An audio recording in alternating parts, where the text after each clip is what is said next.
क्या हुआ है फिजा? मैम वो जावेरिया और फारिस वो कहीं नहीं मिल रहा है। क्या ये क्या कह रही हो तुम? मैम वो डूब गए हैं मुझे लगता है। कौन कह रहा है? मैम वो रेस्क्यू वाले कह रहे हैं कि वो एक लड़की बहुत आगे गई थी और उसको बचाने के लिए एक लड़का उसके पीछे गया और वो दोनों डूब गए हैं। वो लोग जिंदा तो बच जाएंगे ना? मैम कुछ कह नहीं सकते। रेस्क्यू वाले कह रहे हैं कि पानी बहुत बिपराव है, ऐसे में किसी का बचना तो दूर किसी की लाश भी नहीं मिल सकती। अरे ढूंढो उन्हें, सब मिलके चलो। जवेरिया, फारिस, जावेरिया कौन किया उसने? मुझे नहीं पता। मैंने जावेरिया, फारिस मत जाए। हाय, तूने बोला भी था एक साथ रहो सब। मैंने उसे कहा था कि जवेरिया, जवेरिया, फारिस। अरे ढूंढो, फोन करो दोस्तों को, कहाँ है और दोस्त अंदर बैठे होंगे। जावेरिया शीम को फोन करो, जल्दी करो। प्लीज कुछ करें। जवेरिया, पानी तो इतना जवेरिया। गहरा है। कौन गया है अंदर? जावेरिया, जवेरिया, फारिस। अरे अरे, फारिस, फारिस, इसकी तबीयत तो ठीक है ना? फारिस, फारिस। मैडम हम माजरत चाहते हैं, इस लड़के को बचाने में तो हम कामयाब हो गए, लेकिन वो लड़की हमें नहीं मिली। जावेरिया वो शायद अब कभी नहीं मिलेगी। नहीं नहीं, आप कोशिश करें, जवेरिया को भी ढूंढे। तानियाल उठाओ, हॉस्पिटल लेके चलें। चलो चलो। नहीं मैम, जावेरिया। हाँ हाँ, सब्र करो बेटा, मिल जाए। फारिस।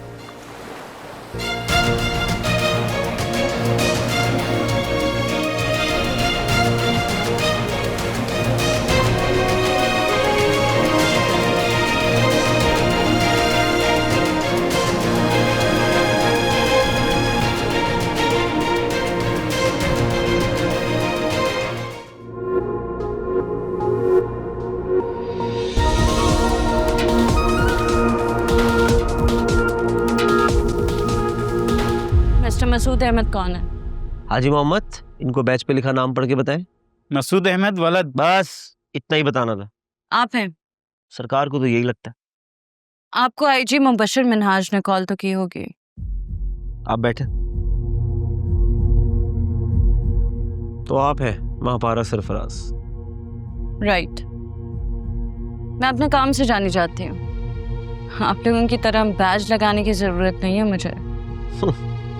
फिर भी इस बैच में इतनी ताकत है कि आपको यहाँ आने से पहले आईजी मुबशर मिनहाज से कॉल करवानी पड़ी। बिकॉज मैं अपना वक्त यहाँ पे ज़ाया नहीं करना चाहती।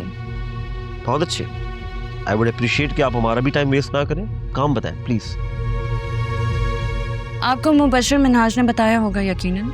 बताया था, लेकिन मैं आपसे सुनना चाहता हूँ क्योंकि हमारे यहाँ किसी की कॉल आने पर स्पेशल ट्रीटमेंट नहीं दी जाती मिस महापारा। ठीक है, आप इंसिस्ट कर रहे हैं तो मैं आपको बता देती हूँ। मैं सोसाइटी हॉस्पिटल के खिलाफ क्रिमिनल नेग्लिजेंस की एफआईआर फाइल करना चाहती हूँ। आप समझ रहे हैं ना मेरी बात मिस्टर मसूद? चाय पानी कुछ चलेगा? चाय पानी मैं आपको दूंगी, आप वो करें जो मैं आपसे कह रही हूँ। आप समझ रहे हैं ना? महापारा जी, मुझे अपना काम करने के लिए जितना चाय पानी चाहिए होता है ना, सरकार हर महीने वक्त पर दे देती है। राइट, तो ठीक है, जिस चीज़ की आपको तनख्वाह मिल रही है वो काम कीजिए आप। बात यह है महापारा जी कि ये जो हॉस्पिटल के अमले के खिलाफ क्रिमिनल नेग्लिजेंस के केसेस हमारे पास आते हैं, ये तो आए दिन की बात है, इनका कुछ बनता नहीं। कितना प्यारा घर है अम्मी और भाई का। हाय, क्या? हाँ, काश मेरा भी होता मोइस ऐसा घर। इंसान को जितना दिया गया है ना, उसमें शुक्र अदा करना चाहिए। ना शुक्र की क्या बात है? मतलब और की ख्वाहिश करना या उसके लिए कोशिश करना, इसमें क्या हर्ज है?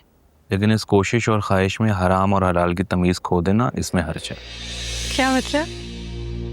क्या कहना चाह रहे हैं आप? कि मेरा भाई कोई हराम कमा रहा है? क्या है ये? क्यों है ये? मुझे इस बारे में कोई बात नहीं करनी। नहीं नहीं, ऐसे नहीं जा सकते हैं आप। बात कंप्लीट करके जाएंगे। बताएं,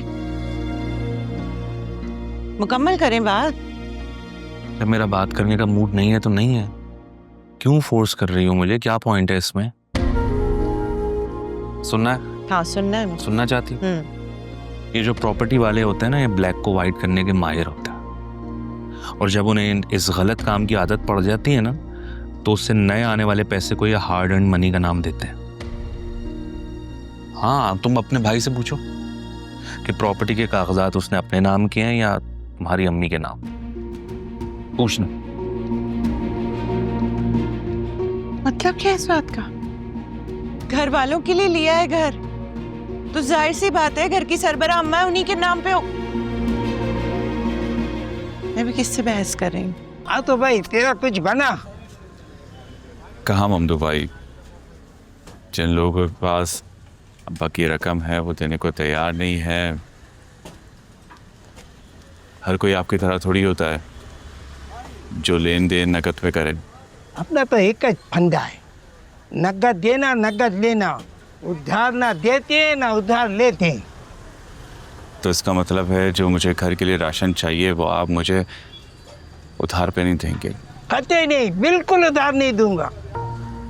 लेकिन मैंने कुछ थैलियां बनाई हैं, उसमें इतना सामान है कि तेरे 2-4 हफ्ते निकल जाएंगे। ये मेरी तरफ से तोहफा गिफ्ट है। शुक्रिया ममदू भाई, लेकिन ऐसा कब तक चलेगा? 2-4 हफ्ते में तो तेरे को कोई नौकरी मिल ही जाएगी ना। यूनिवर्सिटी से भी निकाल दिया, जहाँ पे भी जॉब के लिए जा रहा हूँ तजुर्बा मांग रहे हैं, डिग्री मांग रहे हैं, ये दोनों ही मेरे पास नहीं है। कुछ ना कुछ तो करना पड़ेगा। ओह, ये हरामखोर फिर आ गया। तो भाई इस बंदे में तो जादू है। दुकानदार हमारे जायज पैसे देने को तैयार नहीं है, और ये आता है 10,000 रुपये ले लेता और कोई से कुछ कहता भी नहीं है। ये तो इनका एहसान है कि 10,000 मांगते हैं। अगर ये 15,000 भी मांगे तो हमारी मजा लेके हम इनकार कर दें। सिर्फ एक सुल्तान अटका हुआ है, वो कहता है जो करना है कर लो, मैं भत्ता नहीं दूंगा।